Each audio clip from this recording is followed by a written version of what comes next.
What's going on, folks? It's your boy again, Dr. Sean Thomas, back in the building, and today I'm talking to you about knee osteoarthritis. Help! If you have it, yes, I understand.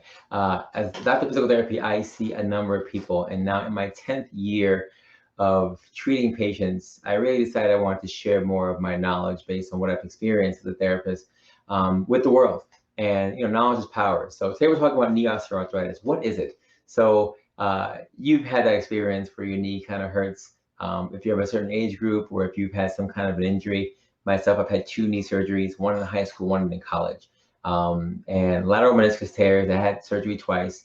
So my cartilage in my knee has dwindled down. I already know, looking at my own x-rays, that the space that go between those 2 bones, right? Your femur bone, the biggest bone in the body, and your tibia and fibula, the bones that are just below that, should be a space where you have cartilage and you have other ligaments and tendons in there to make sure you have some good support. But as we get older, as we do more activities, more wear and tear on the body, that spot or that space in there tends to dwindle. And as we get older, the water content of our cartilage also tends to dwindle. And then we start to get every kind of knee pain imaginable, right? Rubbing, they call it crepitus, when you have like funny joint sounds that are happening that can be painful or can't be painful. In the beginning, what we call osteoarthritis. Osteo, which means bone, and arthritis is basically talking about the irritation that happens in that joint. Any kind of itis is an irritation or inflammation of the joint. That's all basic arthritis is. It comes from a variety of issues, right? Either wear and tear or just as we get older, right? Activity. But there are ways to help this and to treat this that you can get back to doing what you want to do. So I know what usually the symptoms are. Walking downstairs can be very, very painful, right? Painful when you're actually moving and doing certain things like bending, squatting, prolonged sitting, prolonged standing, all those different things. It's usually stiffer in the morning, right? So first thing in the morning, you get up and it's like, oh, what is that? Like a creaky door, right? That's the same way our knees tend to be. The same hinge you have on a door, it's the same knee hinge you have in your joint. So there are different ways to work on that. I want to show you just 4 or 5 things to work on just to make sure you can really reduce the pain that's happening in that knee joint.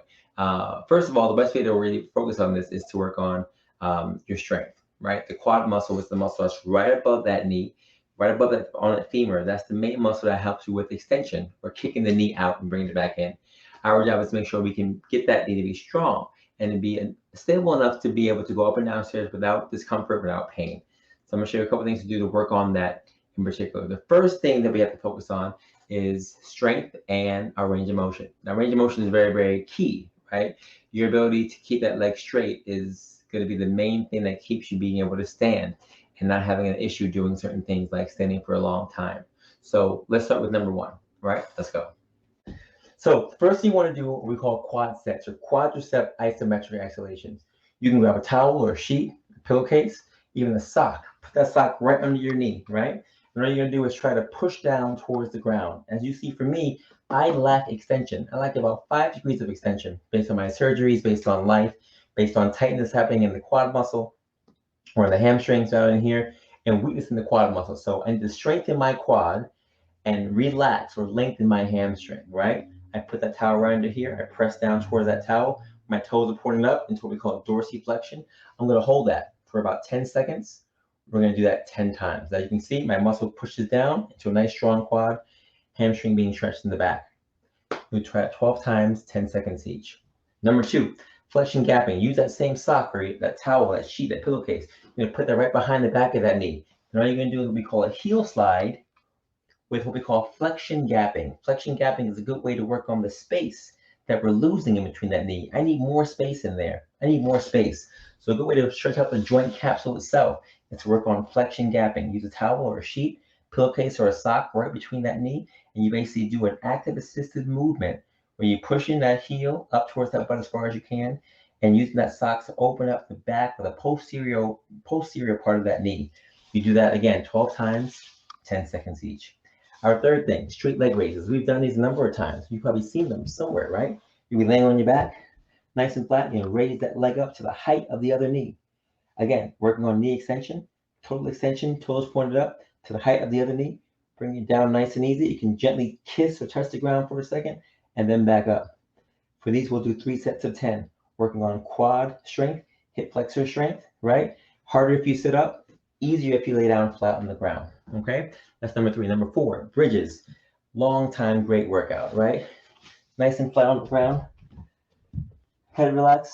Engage the gluteal muscles. You're gonna raise up and squeeze those glutes for about 10 seconds, and then back down. If you want, you can use a band that can go right around your knees for more support to keep that abduction movement and to work on that gluteal contraction up for a second or 2, or even 10 seconds max if you want.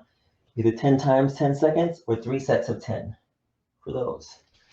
And the last one, folks, my favorite, we call clamshells. Clamshells are great because they work on glute medius, right? Glute medius is basically the muscle that opens up or abducts the leg, right?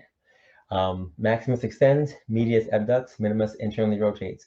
So our job is to work on medius because that muscle is going to help with the opening of the hips, which is going to properly put that alignment for the femur and the patella back into its place. You lay down on the ground, think about a pole going through your hip. You open and we close. You open as far as you can without rotating the hips backwards. So if that's it, then that's it. And then back down. Again, you can put a band around those knees for some support. 3 sets of 10 for these. And of course, you'll do both sides. Those are just a couple exercises you can do to work on. If you have knee arthritis, great way just to work on 5 quick things to work on the strengthening for the quad muscle and the extension of your knee. Tune in next Tuesday for some more tips from Be More Today. I'm your boy, Dr. Sean Thomas. Have a great day and stay safe. Peace.